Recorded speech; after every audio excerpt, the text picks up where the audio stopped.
Hello and welcome back to the channel. Today we're doing another hotel room review, and we got pleasantly surprised when we booked this hotel room because we got upgraded to, I think, one of the biggest suites you can find here at the Sheraton. So we are staying at the Sheraton Universal City, and this is the VIP suite.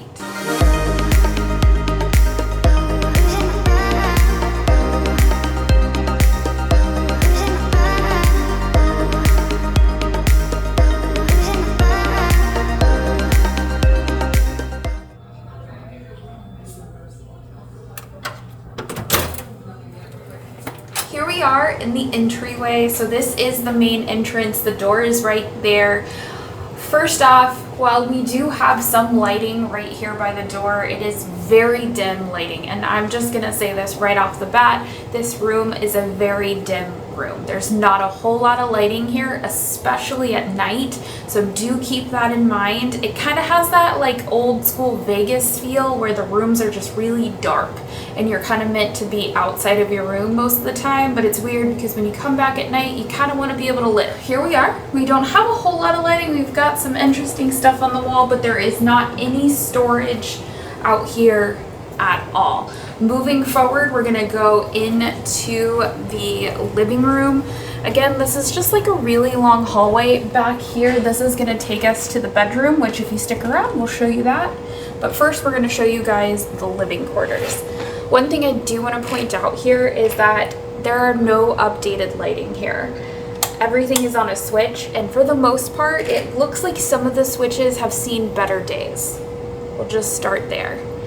Now, behind us is a full living room, dining room, and kitchenette, so we almost have like a miniature one-bedroom apartment in this suite, which is really cool. So let's go take a look at that. So here we are in the main living room area of this room. As you can see, we have a full couch, which we are kind of using as storage space because once again, this room does not have functional storage, so do keep that in mind. But this is a huge living room. We also have a huge executive table back here that can seat 6 people, maybe more if you had more, especially with the couch seating, and you've got 2 stools over at the kitchenette, which we'll show you guys in just a second. We also have an interesting looking lounge chair back over here. Again, one of the main complaints I have about this room is just the lack of lighting. Right now it is still daylight, but in this room, all you have is this overhead lighting up here and one lamp to my right, and that's it for this space. There is a half bathroom over here, which is actually really nice. So if you actually have people coming and you're entertaining, they don't have to go all the way in the back where the bathrooms are. They can just use the bathroom here. And honestly, this bathroom has more counter space, which you'll see in just a little bit. But yeah, this is the main living space, which is actually really huge and very open. Another thing I would like to say is the air conditioning in this space does not work as well as the air conditioning back where the bedrooms are. It works for us, but it does make this room quite warm during the daylight hours, and it doesn't really start to cool off till about 7 p.m. at night, so do keep that part in mind as well. So over here we do have the TV. This TV actually I think is a little bit smaller than the one that's in the main bedroom. The batteries actually need to be changed in this remote, but other than that, it has been pretty functional. You just have to really hit the buttons pretty hard. There is some interesting storage here, but it's not really anything that I could put anything in. There's just a lot of coffee table books if you're into that. The aesthetic of this room is just, I'm not really sure what they were going for. It's very brown, it's very dark, it definitely needs updating. And then you've got the weird marble on the side of the walls, the weird wood, the dark wood floors. It's a very dark room. But back over here, this is the half bath, which, as I mentioned before, it's really nice. It actually has some decent counter space. And if you have guests coming over, they don't have to use your bathroom, they can just use this bathroom. Or if you're hanging out back here, you don't have to make the mile-long trek all the way back to the bathroom back there, because it is a trek. Next up, we'll go take a look at the dining room and kitchenette. So this is the kitchenette. It's kind of tucked in the back right-hand corner of the room. There isn't like a stove or anything, but we do have a microwave and 2 mini fridges, which we've kind of adjusted the temperatures to be more really cold and a little bit cold because my beds are in there. They're not huge, so you can't really store a lot of food in them, but we do have our water bottles in there to keep them nice and chilled. There is not any plateware here, so there's no cups, no plates, no silverware, but you do have space to spread out if you wanted to order takeout or have some type of catering up here. You do have the space for that. It's just Gary and I, so the only thing we've been doing is ordering room service. But if you were going to have a party, you do have that space. You do have a nice big sink. And like I said, there is like a ton of cabinets, but there's just not anything in them. And then you've got this overhead space, which clearly at one point in time they probably stocked glasses in. I'm gonna assume maybe after COVID that changed, but there's not really a whole lot to this. It's just a whole lot of empty cabinets. Next up, we're gonna go take a look at the table space. Over here, we're in the dining room space. As you can see, way over there is the kitchenette. And then way over here is our table space. Like I mentioned, there is enough seating space here for 6. Some of these chairs have definitely seen better days, as well as the table. This room, again, is very dated. Back over here on this little podium, they did give us an Alexa device that I unfortunately just activated. Go away. Okay.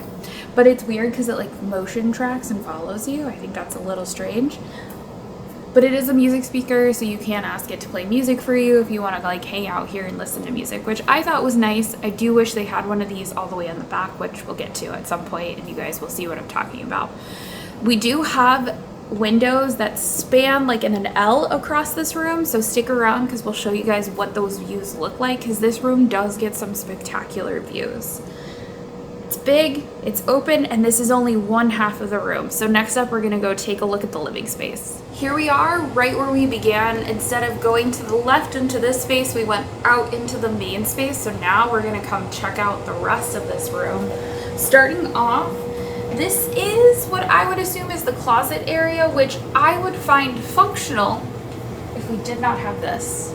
It's really nice that there's a vanity table here. However, it is not practical. There are no electrical plugs here. The only thing we have is this little mirror, and there's not really a whole lot of lighting. Now, if you want to unpack and hang up a few things, you can definitely do that. But in terms of having space to store your luggage, you can't really do that in this space. There are extra blankets and pillows up over here, but once again, you can't really use a lot of this space because this is in the way. And there's not really any other closet space in this room. This is it. Next up, we're gonna go look at the bathroom. Macy said something. She said that there was very few plugs here. This is actually isn't even plugged in, so you can't even get this to light up to do the magnifying work. Just know that ahead of time. Very strange. This is where the bathroom begins. And I say begins because roughly this bathroom is in about 3 pieces. We've got the toilet closet, the shower, and then the bathtub and sinks behind us. So first off, this is the toilet closet, which is pretty typical in most upper scale hotel rooms. They typically have a toilet that is one off, so that way you can use the bathroom and not bother anyone else. Over here, opposite the toilet, is the shower, which is decently sized. Like, it's okay, it's nothing huge, but it is a little strange the way that the flooring is. The floor is kind of done like wood planks, but they're not wood planks, so it's a little uncomfortable on your feet when you stand in there. But it does have great water pressure, and it does get really hot, and I love that there's a shelf that we can put all of our amenities on. So taking just a few steps back, you come into kind of like the main bathroom area. Now, there's no door to partition this off from anything. It is quite literally on the other side of the bedroom, which we will show you guys in just a few seconds. But behind me, we do have a rather large soaking tub, which I did get the pleasure of using, and it is fantastic. It is deep and it is long. It is probably big enough for 2 people if you really wanted to have a 2-person bath. Me, I'm just a little too short that I can fully recline without having something there, but it was really nice to just sit and soak. The only thing really blocking this from the bed is this glass partition, which is a little strange. It's definitely giving me 80s, 90s vibes. Also, and Gary might agree with this too, I get Biff's Casino from Back to the Future in this room. Like, I just feel like this was the antithesis of the 80s going into the 90s and what they thought was posh and luxury. So it does wear its age. Now, on either side, we have these podium sinks, which goes back to my statement about there's no counter space. There's just nowhere for you to put your things and really kind of enjoy the space. It's just very business-like in the sense that you just come here, wash your hands, move on, do your thing. Like, you're not meant to do anything else in this space. So there's not really anywhere for you to spread out, put your things away, and really enjoy the space. Another thing I have to say that is off-putting about this is that there's just no partition between this and the bed except for this little enclosure. It's a little strange. Like, you quite literally are just like in the bathroom. It's a weird flow of energy, I guess you could say. Now, on that sink that is behind Gary, there are a few shelves where you can put towels, and there is a tiny little glass shelf where you can put like toothbrushes and toothpaste. But again, there's really not a space to really spread out, like put my Dyson, my makeup bag, all of that I've had to put over on that vanity space. That's not even really usable because there's no plugs. Next up, we're going to show you the bed. Here we are in the bed space. Now, it is a king size bed. We did ask for 2 additional pillows, so it did come with 4 king size pillows. Bed's not that bad. The bed actually is fairly comfortable. I wouldn't say it's the most comfortable bed, and the most comfortable bed I have to say that I've ever slept on in a hotel is at the hotel in Memphis. The Peabody. The Peabody. So, that is what I compare every bed to. If you can beat the Peabody, you are 10 out of 10. However, this one I would say is maybe mid-grade, somewhere around a 5 or a 6 out of 10. It's not the best sleep, but it's also not the worst, which was probably home to suites. Those are usually the worst. Now, we do have side tables on both sides that do match, as well as lamps. This room, I have to say, is one of the darkest rooms in this room style. There's really no overhead lighting in here. At night, you just have the 2 bedside lamps and then whatever lights you have on in the kitchen. There is nothing else unless you have the TV on, which we did last night, and it kind of helped a little bit. But this room is very dark. We also have the interesting space cuck chair from outer space. Like, it is, to me, again, gives me Biff's Casino vibes. Like, it's really got that 80s future technology look to it. It's where we thought we were gonna go, guys, back in the 80s, and here we are in 2025, and I don't think we're there yet. Next up, though, we are gonna go take a tour of the rest of the hotel, so stick around if you guys want to see that. And then last up, we're gonna show you guys the views of this room. So Nancy just completed the room tour. One thing she didn't mention in the bedrooms is there are very few plugs. This is our extension thing. There's 2 USBs back there and 1 plug behind the bed, and that's only on this side. The other side has nothing on it other than you have a USB in the alarm clock, and that's it.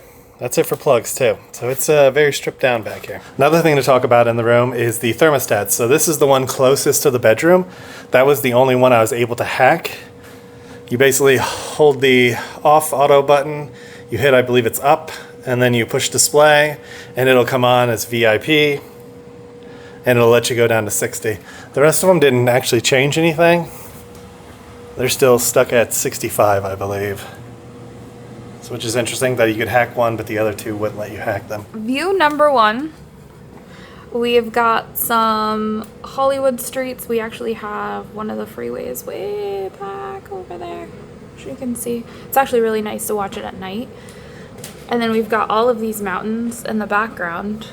And then over here, as we turn a little bit, you can see Universal Studios. And you can actually see some of the rides going up at the top. And that is the new Fast and the Furious coaster that they are currently building back over there, which is pretty cool. Down here is the parking lot for the hotel. And then it looks like there's like a little park space over there too.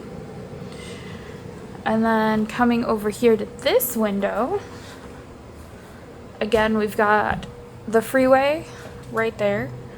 You can see it's about rush hour, so like people are kind of backing up a little bit. And then we've got the NBC Universal building. And then more of the Hollywood Hills on this back side. We do not have a view of the Hollywood sign. Just gonna preface that. But yeah, And then if you stand over here in this corner, you actually get a really good view of Universal and the little minion guy peeking his head out over there. More mountains. So this is the view from the bedroom. We actually have a much better view of the freeway here. As you can see, everybody is starting to back up with that end of day rush hour. But this is all like the Hollywood Hills back here and some really nice, really beautiful houses. And we're kind of on the back side of Universal, facing this way. But the last 2 days we have just kind of woke up to the sun coming up over the hills, and it's been really nice. We also have a pool view to an extent. Like, we can just basically like look down at the pool. You can tell it looks a little dated. The ceiling up there looking a little dated. And then I believe that's the parking garage over there. And then the Hilton, our neighbor hotel, is right there. Here is the hallways to our room. See, it's kind of dark like the hallway to the gym, but a little better refurbed. Here's the elevator area. Got a nice little bookshelf, and it tells you what number it is. Let's go check out the ice and vending machine. Right outside the suite, on the other side, is the ice machine. There's supposed to be a vending machine in here, but there is no vending machine. I'm gonna guess that suite's not as big as our suite. They took it out. Both sides. They took out the soda and water machine up here. In the lobby, they do have a Starbucks stand. They have a little stand with like food and groceries, and then there's the check-in, and there's where you come in from the outside. Here is the bar in the lobby, and this is where the restaurant is too. Here's the Sheraton Club Hours.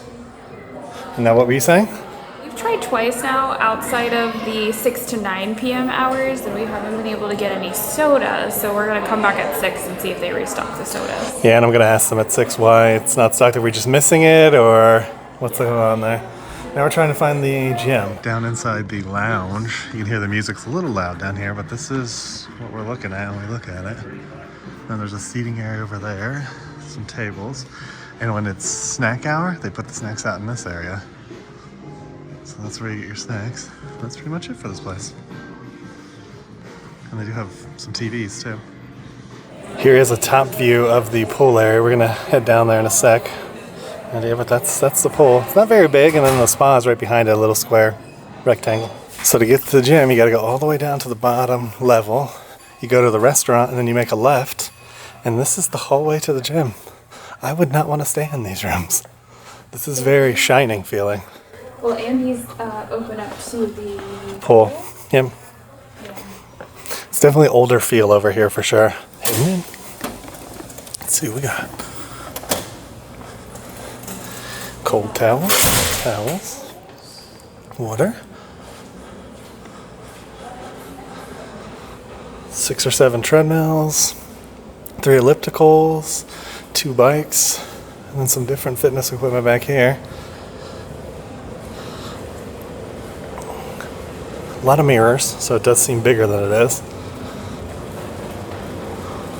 2 benches, some weights. There's a machine over there, a little bit older machine. And then you got the balls over there. So you got your exercise balls, your weighted balls, bands, some yoga mats. So what were you saying about it? It's old. It's old. Very low ceilings too. Yes. And a trek. If you're staying in any of these rooms, this is a pretty far trek from your room to get here.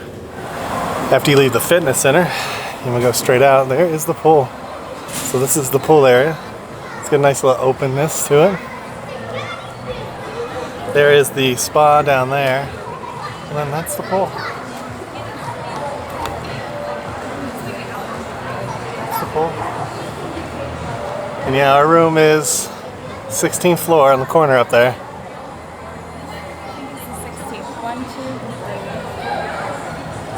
Here's what's under those blinds. They have some meeting rooms that you can rent, obviously. And they have this area. That's nice. So that concludes our stay here at the Sheraton in Universal CityWalk. Yeah, it's been a really good stay overall. We've gotten a lot of room service, mostly because we're exhausted. We have gotten to go check out the Universal VIP tour, so make sure you guys go check that out if you want to see how that day went. We went and explored CityWalk. We went and explored Burbank a little bit. We got to go check out some stuff. So there's a lot of things close by to this hotel that you can definitely check out and do. The hotel itself has a few restaurants and bars, and the food here has actually been pretty good. The service actually has been pretty good as well. And overall, I really enjoyed this room. It was great getting this upgrade to the VIP suite. I mean, this is basically the highest suite they have at this property. So if you're looking for something nice, this could be a possibility. My biggest complaints is it does need an update. Lighting wise, it needs an update. A little bit of like lighter colors would help too, because it's so dark in this room and kind of hard to see. And the hotel definitely has some old age on it. The elevators are really slow to get to the actual doors to open. Pretty fast when you're in them, but when you're waiting for them to come, it can take like forever. Yeah, it can take a long time. The downstairs lounge area that we have access to, it's supposed to have like sodas and stuff 24/7. It does not for some reason. They only stock water, so it's kind of weird there too. Another like thing that we've been to, as you've seen on this channel, hundreds of hotels in the last few years, and so we know how lounges work, and that's not how a lounge is supposed to be. So that's a little disappointing, but otherwise, great location. If you're going to Universal, could be a great spot for you. Yeah, and even if you want to do a Universal Disney, you're still maybe about 45 minutes to an hour, give or take traffic, from here to go to Disneyland too. So don't let that dissuade you if you want to hit both parks. Yeah, or Knott's too on the way there. Don't forget Knott's. We got Knott's. We got Six Flags. Six Flags was 30 minutes from here. Yeah. So it Magic is a Mountain. pretty good central location. For sure. And I honestly, a great stay. The room was good. The shower was decent. The weird thing was the flooring in the shower is a little strange and The layout's uncomfortable. kind of different. Yeah, But it's worth a stay. Biff's Casino, all the way. So if you like this video, Marty, make sure to hit that thumbs up Make sure you hit that subscribe button. and ring that notification bell so you get notified when we do at least 3 videos a week. And you too can go back to the future. Marty, we have to go back. Yo, kids. 88 miles per hour. So we'll come and get y'all for the next one. Ain't that the truth, baby Ruth? Bye, everybody. Bye, everyone. We just want to take a moment to thank you all for watching the video. To those 90% of you guys out there watching who haven't subscribed yet, please take a moment to subscribe to the channel. It really helps our channel grow and reach a wider audience. And for all those other YouTube personalities that you're watching out there, I'm sure they would appreciate it as well. To those that have subscribed, thank you for tagging along with us on our journeys. We appreciate your love, support, your likes, and all those wonderful comments that we're getting to on our videos. So we look forward to taking you on our next adventure. We'll see you on the next one.